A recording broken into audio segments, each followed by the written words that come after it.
Alhamdulillah, Alhamdulillahi Rabbil Alameen, wassalatu wassalamu Rasulillah, wa ala alihi wa ashabihi wa man tabi'ahum bil ihsanin ila yawmiddin amma ba'd. We wish to welcome our viewers regarding this, another of a series that will be open to start inshallah ta'ala. And what we are open to do in this particular series is to study one of the books of Ilm al-Hadith, which is Ilm al-Mustalah.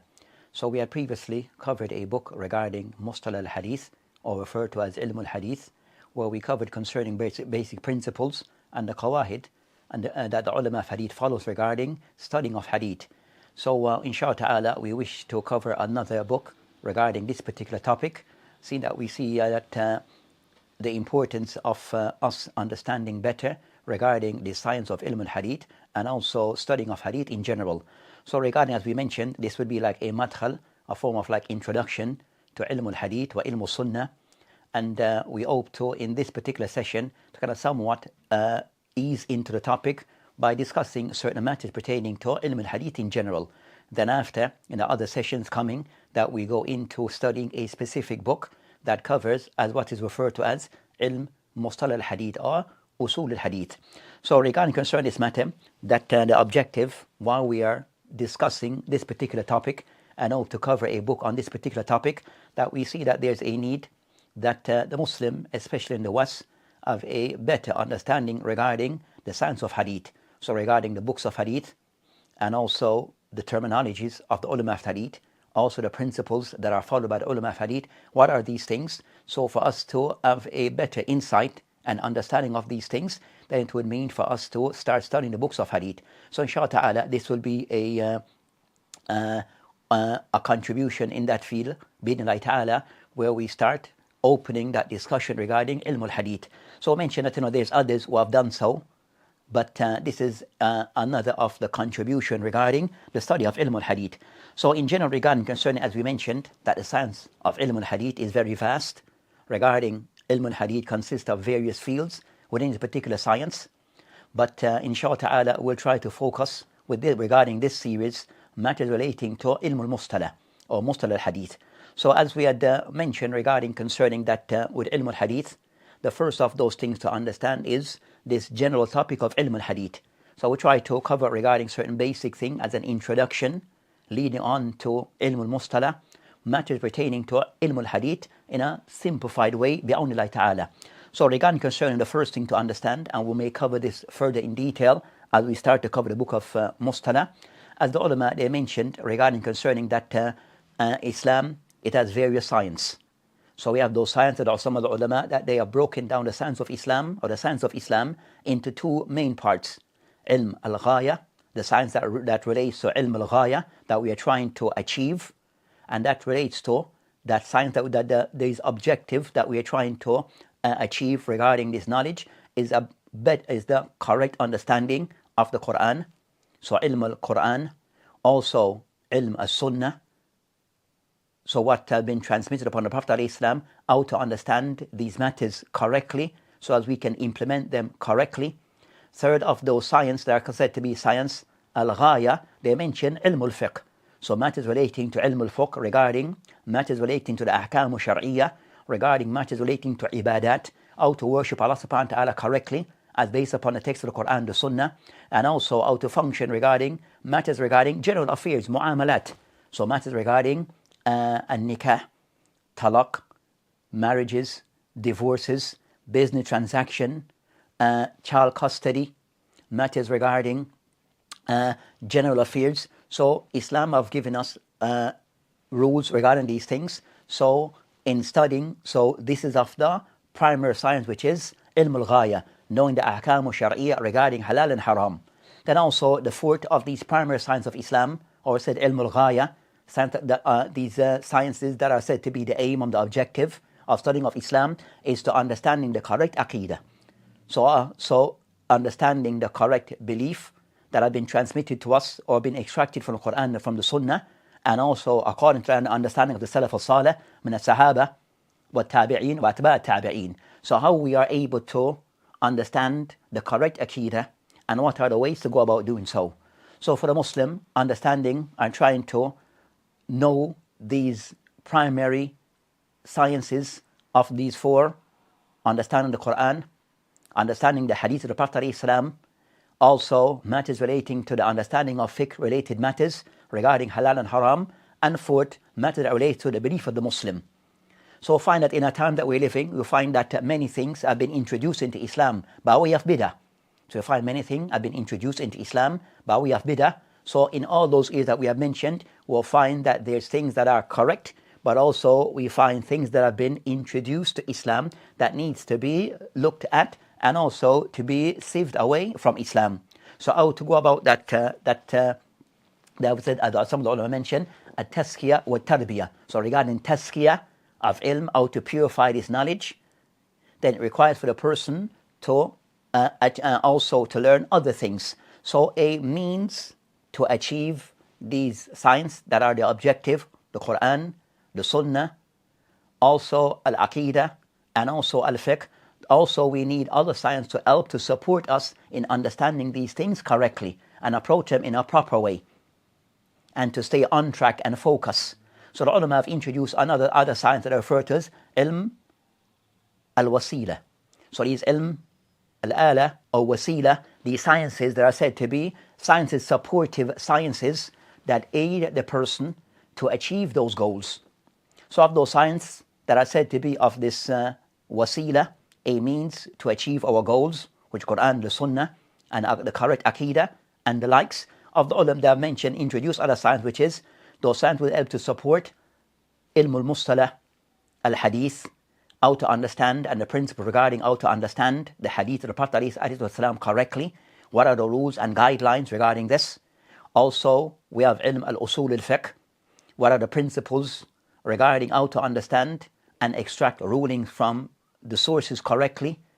So we have these sciences that have been introduced and put in place to assist us. Lughat al-Arabiya, also have the wasila, how for the person must have a good command of the language of Arabiya. So these are the things that a person should have in place regarding understanding Islam correctly. So in combining between all of those, ilm al-ghaya, and also of the objective, the science of the objectives that we are trying to achieve, and also ilm al-wasila, then if all those things are in place, then the person are able to go forth regarding Islam correctly and properly. So as we said, of those sciences sometimes that are neglected but also need to be emphasized, ilm al-mustalah, which is a stepping stage to understanding the Sunnah. So books of the Sunnah that have been that are available, to understand them correctly, understanding the terminology of the ulama, then we need to understand ilm al-hadith, ilm al-mustalah. So that's concerning of the reason behind having this session and going through the science as we have just outlined. So regarding of those things to bear in mind regarding the ulama of discussion regarding what is al-hadith, what is as-sunnah. So as a stepping stage, as something to start with, that they will break down as to, and as an introduction to their works, to their books in ilm al-mustalah al-hadith, they will explain what is sunnah, these terminology that are sometimes used. So what is sunnah? What is hadith? Some he will discuss, are there a difference between hadith or sunnah, and also a different way in which the sunnah sometimes is used. So these are things also sometimes are discussed. Inshallah ta'ala, in brief regarding what is said to be a sunnah wal hadith, that ulama of hadith have explained, the ulama have explained regarding a sunnah. Then what is meant by a sunnah? Tariq wa sirah. So a sunnah, linguistically, it will take on the meaning of tariq wa as-sirah, hasanatan aw kana qabihatan. So linguistically, the word sunnah will mean tariq, the path. It will mean also as-sirah, the person's biography or system of approach of the person. And those things at times regarding that person's life, it could be a thing which is good, acceptable, and also a thing which is unacceptable. So the word as-sunnah, it takes those meaning linguistically. As for as-sunnah, in context of Islamic science, and in particular ilm al-hadith, that the ulama of hadith have given sunnah a particular meaning, but also to bear in mind that the word sunnah also have different meaning depending on different science, depending on different science of Islam or field of Islamic science. So the ulama of hadith they have a particular meaning that they have given to the word as sunnah, just as the ulama of usul al-fiqh, they have a particular meaning that they have given to the word as sunnah. Also the ulama of aqidah have given the word sunnah also its meaning. So each science have given the word sunnah a particular meaning depending on the objective of that science. So in particular, so you might find that the word sunnah is used across all the sciences, whether by way of fiqh, usul al-fiqh, hadith, aqidah, but in each science it will take a separate meaning, a different meaning.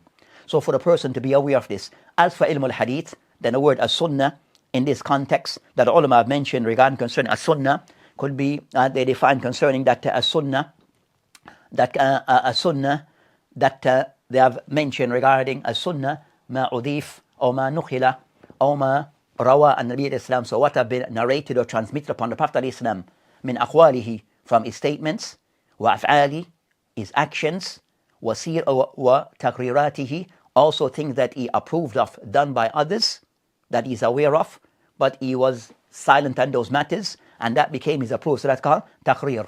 So the Prophet ﷺ did not do the thing himself, but others did it, but he did not forbid them from doing that act, nor chastise them or corrected them on what they did. He was silent, and that's an indication, a sign of his approval. So the ulama, they refer to it as taqrirat, that the Prophet ﷺ regarding it is approval of things done by others. Then he mentioned the fourth aspect of as-sunnah with the ulama.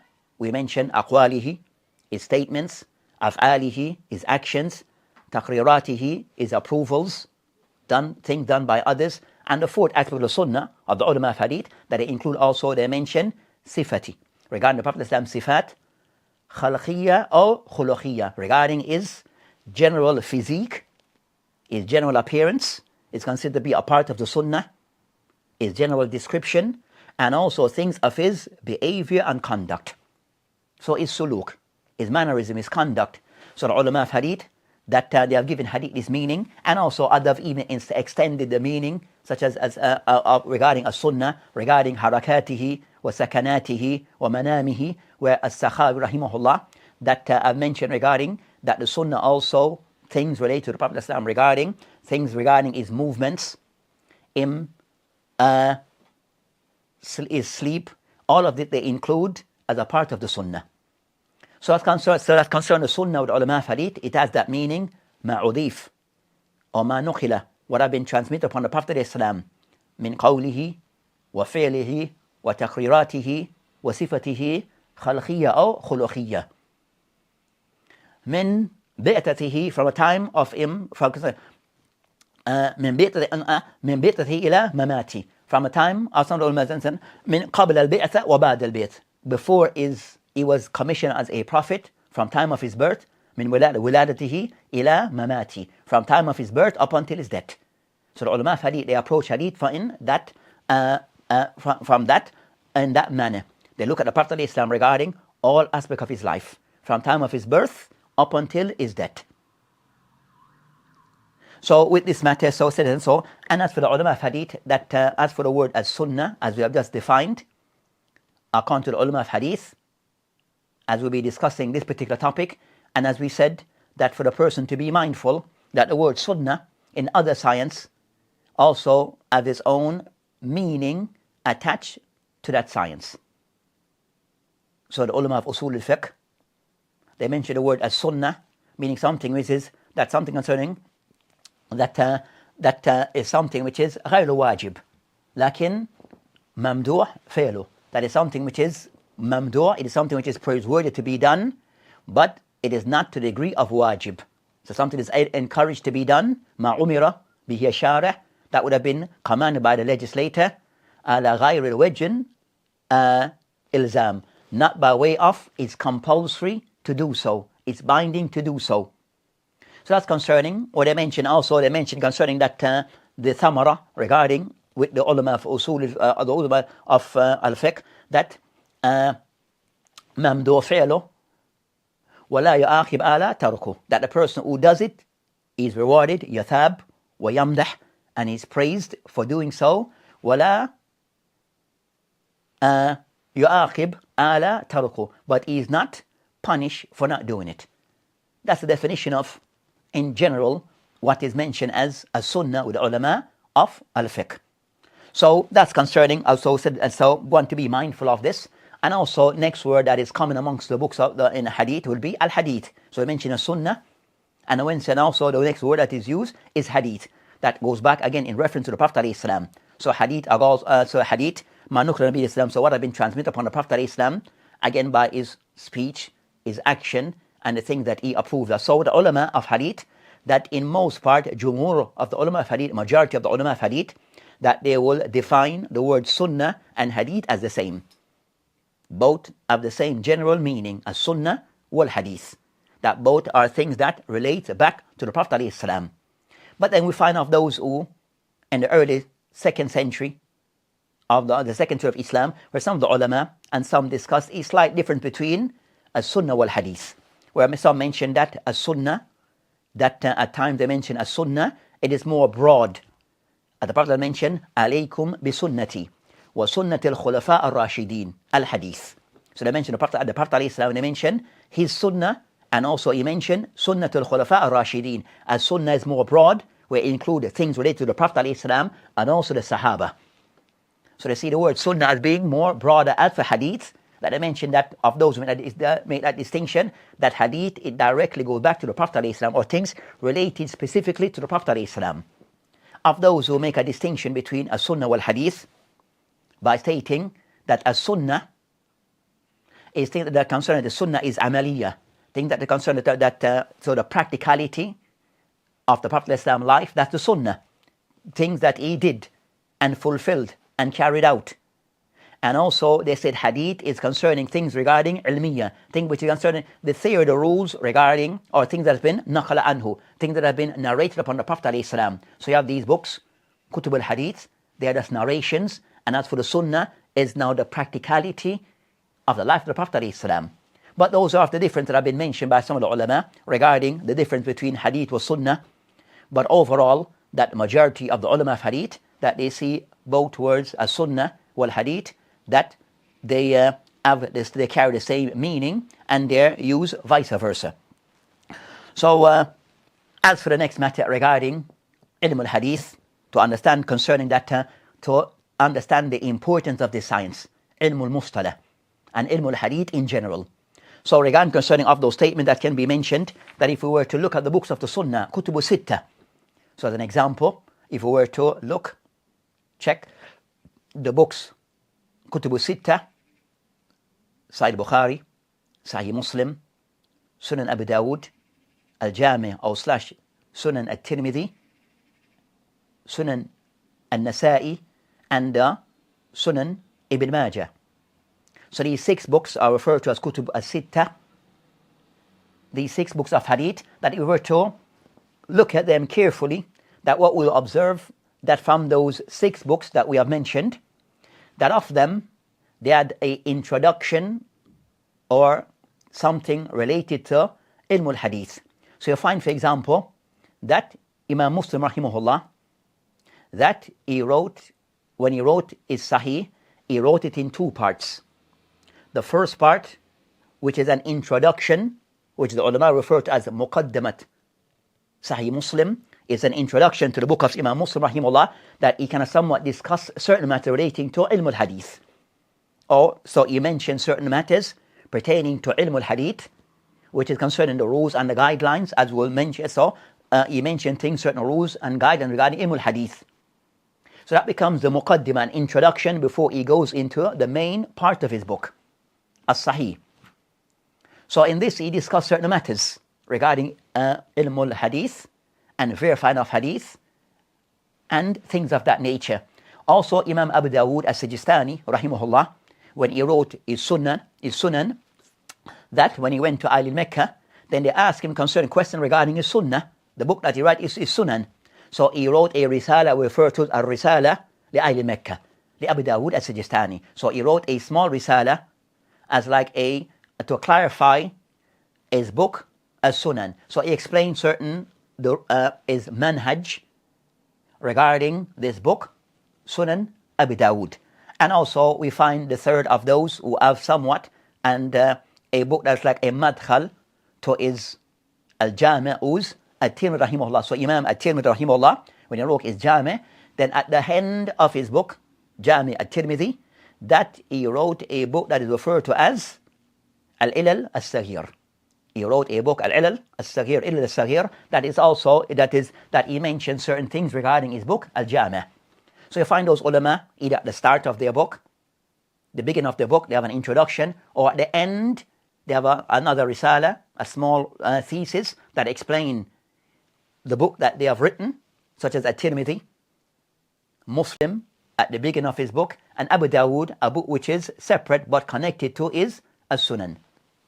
So these are a book kind of somewhat, so of those books that they explain to a certain matter regarding Ilm al-Hadith. So with Imam Muslim rahimahullah, that when he wrote his book, he have in the introduction, he mentioned, and you have different explanation that he mentioned, this explanation of Qadi Iyad, that is called Ikmal al-Mu'lam bifawahid al-Muslim. So, and this is by Qadi Iyad rahimahullah al-Maliki, that he died 544. In his book, he mentioned, in the introduction, he mentioned that they gave an heading, Bab Bayan an al-Isnad min al-Din, wa anna al-Riwaya la takun illa an al-Thiqat, wa anna al-Jar al-Riwat bima huwa fihim جائز بل واجب وأنه ليس من الغيبة المحرمة بل من الذب عن الشريعة مكرمة. So so they have mentioned Qadi Iyad rahimahullah, and also the same thing you'll find in Imam Muslim rahimahullah in his explanation of Sahih Muslim, that in the Muqaddimah they put as a chapter heading that we have mentioned. Chapter heading mentions Bab Bayan Anna al-Isnad min ad-Din. So this chapter, he covers various things of that to clarify that Isnad, the chain of narrators, is of this religion, min ad-Din. وأن الرواية لا تكون إلا عن الثقات. Second, that narrations, going back to the Prophet ﷺ and others, that it should be taken from those who are said to be thiqat. It is to be accepted only from those who are known to be reliable narrators.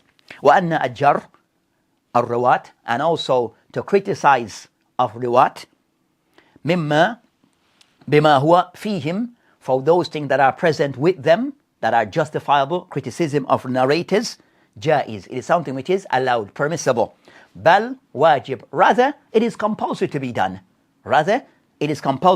So criticism of narrators is something which is allowed. So as well, it is something which is allowed regarding those who have narrated hadith upon the Prophet ﷺ and also athar of the Salaf, that to verify the authenticity, then one have to investigate the credibility of those narrators. Then he mentioned وَأَنَّهُ لَيْسَ مِنَ الْغِيبَةِ, and also to clarify that this criticism of speaking about narrators behind their back, it is not considered to be ghiba in their absence. So to speak about them, to criticize them, then it's not something, and to make mention of these criticism that at times may be negative about narrators, that is not considered to be al-ghiba, backbiting. Al-muharrama, that is considered to be forbidden. Bal min al-dhib and al-sharia al-mukarram, rather is considered to be the person defending and protecting the sharia. So that's concerning. So this kind of somewhat it shows the importance of this matter regarding studying of hadith, and also the rules that the ulama of hadith they have in place. Then of the thing that he mentioned regarding this matter, he mentioned with his isnad, Imam Muslim rahimahullah bi isnadihi, he mentioned an Hisham and Muhammad ibn Sirin, that he stated an Hisham and Muhammad ibn Sirin rahimahullah ta'ala qal inna hadha ilm dinun, that indeed this deen, this ilm, it is deen, which is concerning, so this ilm, the studying of Islam, of hadith, it is of this deen. Then I mentioned فَانْظُرُوا أَمَّنْ تَأْخُذُونَ دِينِكُمْ, so look carefully at those whom you take your religion from. So he mentioned regarding concerning the study of this knowledge of Islam, the study of hadith is a part of this deen. Study of hadith, study of isnad, study of matan, it is a part of this deen. Then I mentioned فَانْظُرُوا, then look carefully, أَمَّنْ تَأْخُذُونَ دِينَكُمْ, look carefully from those that you take your religion.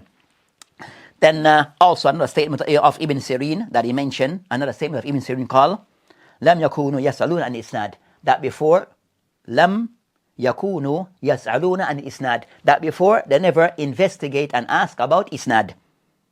فلما وقعت الفتنة, but when the fitna occurred, قالوا, then the people start to say سموا لنا رجالكم, mention to us, name your men, name the people that you are narrating upon, name them. Then he mentioned فينظر إلى أهل السنة, so the people would look to see those who are said to be from أهل السنة, فيأخذ حديثهم, so they would take off their hadith. So they have a system regarding how to decide which hadith is taken and which is not. So they have a criteria that they follow. So the people of Ahl Sunnah, in general, they will take from them. Then they mention وَيَنْظُرْ إِلَى أَهْلِ الْبِدَى, that also look to the people of Buddha, فَلَا يَأْخُذْ حَدِيثُهُم, and they did not take from the people of the hadith from Ahl Bidah. So they had a system in place that they follow regarding this criteria, regarding whom we can take from and whom we are not allowed to take from. So the people of the Sunnah, with other criteria, would allow us to take from those people who fulfill certain criteria, and also there are people that we will not take from them based upon they did not fulfill certain criteria.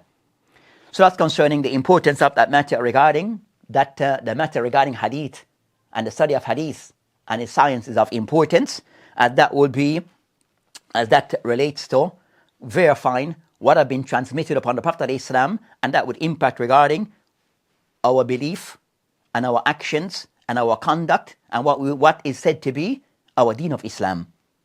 Then also he mentioned another statement that's narrated with Imam Muslim rahimahullah في مقدمته عن عبدان ibn Uthman يقول سمعت عبد الله ibn al-Mubarak, سمعت عبد الله ibn al-Mubarak يقول, that he would say, Abdullah ibn Mubarak قال al-isnadu min ad-din, that isnad is from this deen.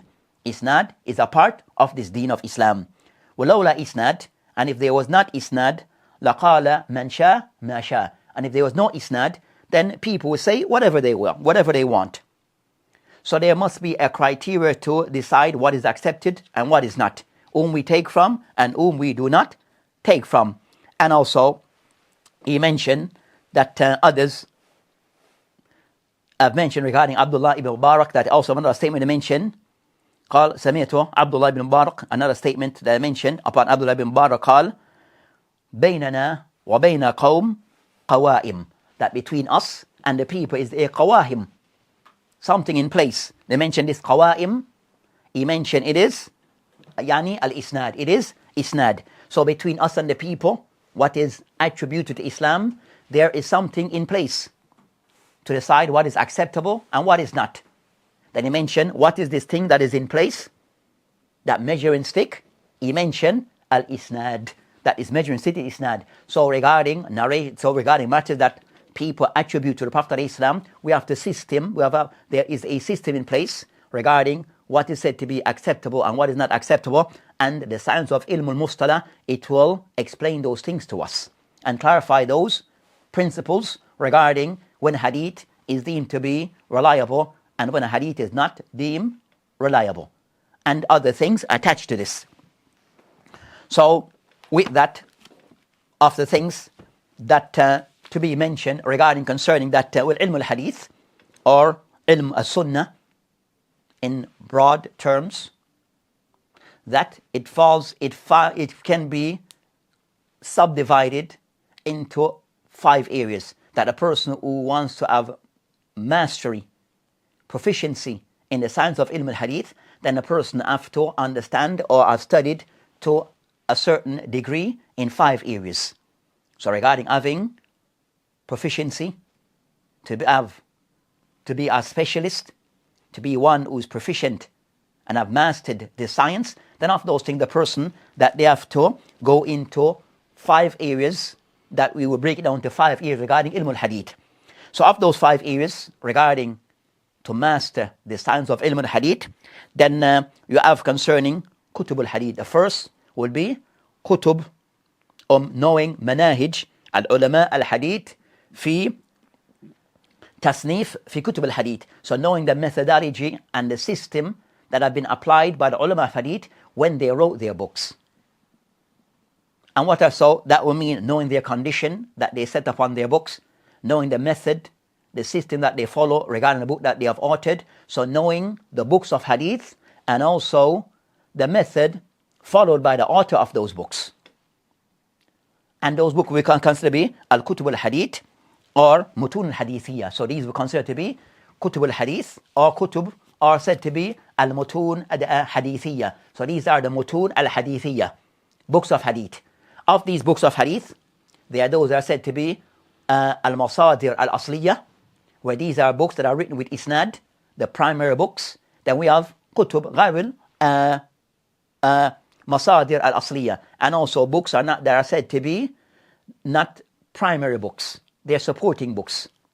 So the kutub al-masadir al-asliyya would be the early books of the ulama, and that would include, for example, the book of Imam Bukhari, Sahih Bukhari, by way of a book of hadith, the book of Imam Muslim, also, and other books that they wrote. Of those books will be Adab al-Mufrad by Imam Bukhari. Also, those books Abu Dawood in his Sunan, Tirmidhi in his Al-Jami', Nasa'i in his Kubra wa Sugra, books in hadith. Also Ibn Majah in his book As-Sunan. Also Al-Muwatta of Imam Malik, Musnad of Imam Ahmad. So these would be the books, As-Sunan Ad-Darimi or Al-Jami' Ad-Darimi, and other books of hadith. So these are books that are said to be Musnada, where the author, when they wrote their book, that they wrote their book with an isnad, regarding the things that they narrate. So those books that they contain isnad. So these books are said to be al-masadir al-asliyya. These are the why? Because they have al-isnad. They're considered to be the primary source of hadith. And this is hadith, and also in other fields you may find books of that nature. But in hadith, Kutub Sitta, Muwatta Imam Malik, Musnad Ahmad ibn Hanbal, Tabarani in his Ma'ajim, Al-Thalatha, and others will be included in this list. So as we know also, those books of hadith, that they start to be Tadween Sunnah, it started that regarding the recording of hadith, that as we know by way of evidence, that this occurred from the time of the Prophet ﷺ, that hadith was being recorded. And that we'll have a different session regarding that matter at some point. But regarding concerning At-Tadween, As-Sunnah wal Hadith, it started from while the Prophet ﷺ was alive and continued. And then at a certain time also, the effort became much greater and wider regarding compiling books of hadith, and more emphasis placed on compiling books of hadith. So of those early books, we have the books of Muwatta, Imam Malik. We have also, and others, we have the books of the Sahifa or Suhuf that we referred to before, of the early books that written regarding books of hadith. Then we have the more renowned books that became the established works that came after, books regarding Al-Muwatta of Imam Malik, Ibn Mubarak of his Al-Jami'. So you have others who wrote regarding Ilm al-Hadith. So also with those books you have either books that are said to be, and also books that relate to these books, that will be a part of the first group of Kutub al-Mutun Hadithiyya.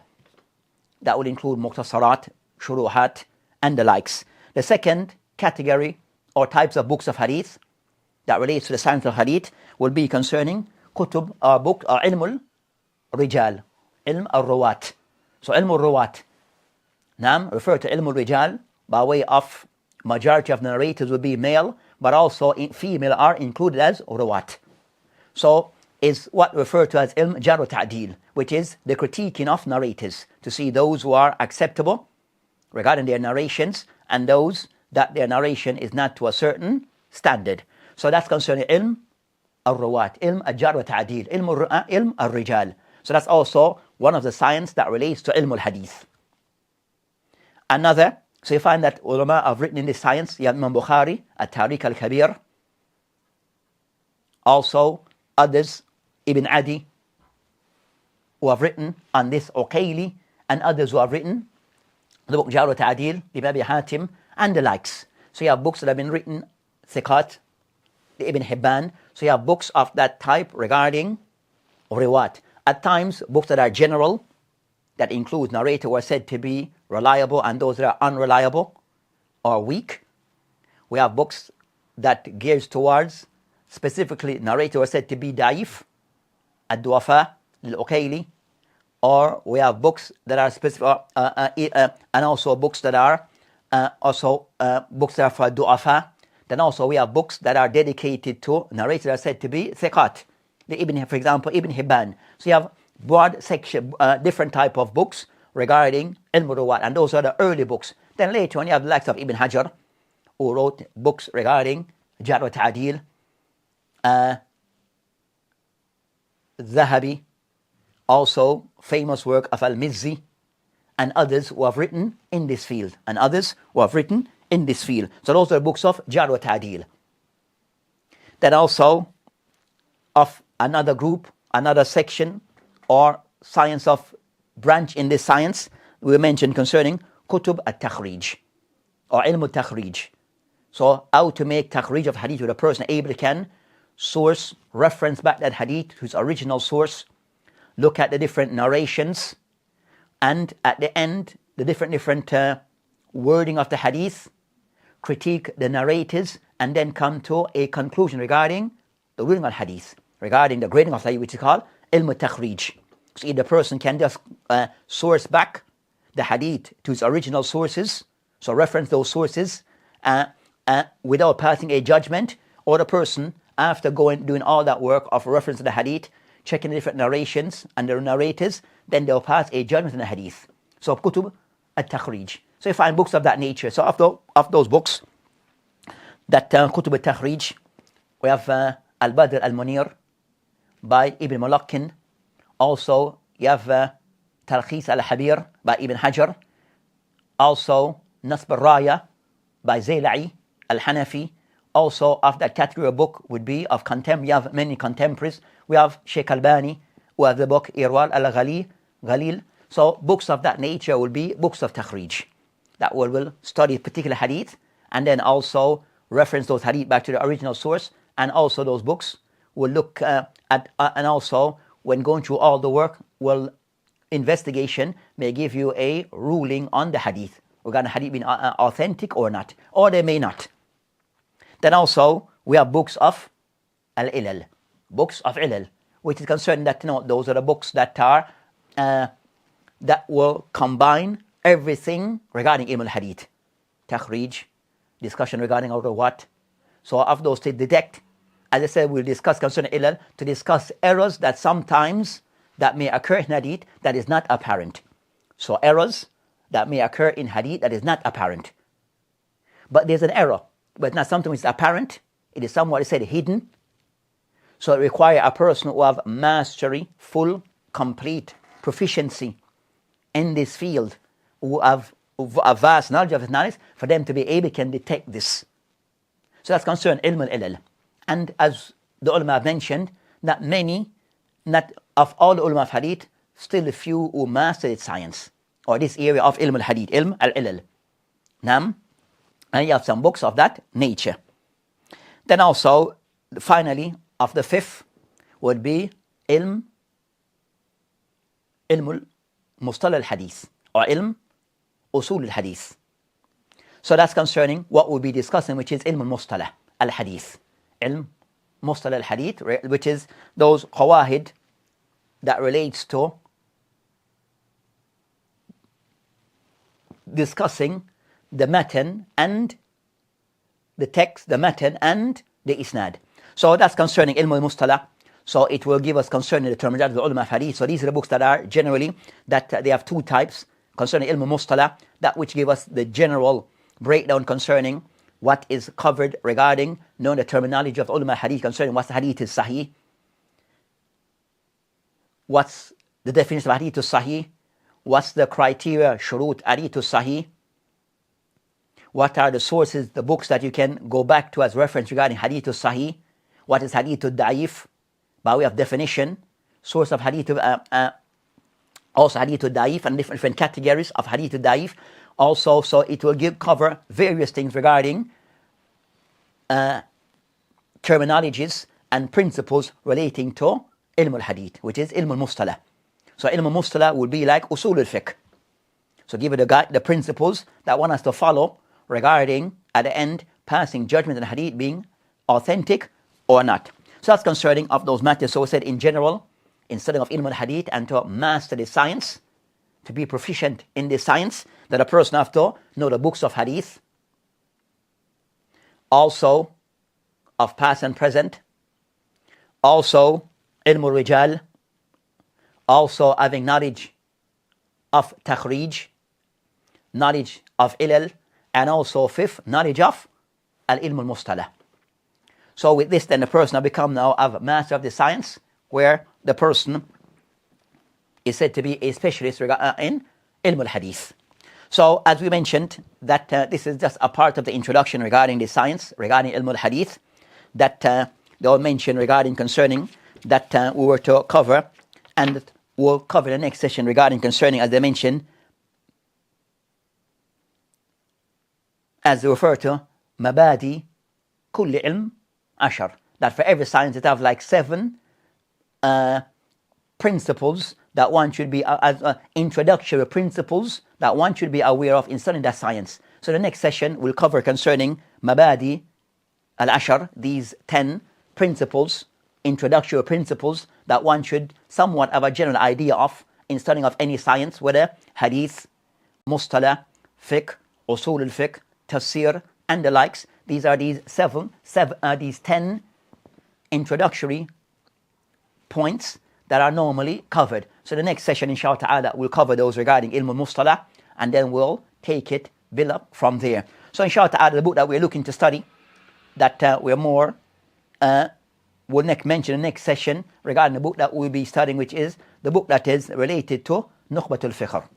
So Ibn Hajar rahimahullah, as we'll mention, that of those who are very instrumental regarding his work in hadith in general, and also are also in the area of mustalah in particular, that he have written on this in this area, and one of his books, or some of his books that have been somewhat renowned works in this field regarding ilm al-mustalah.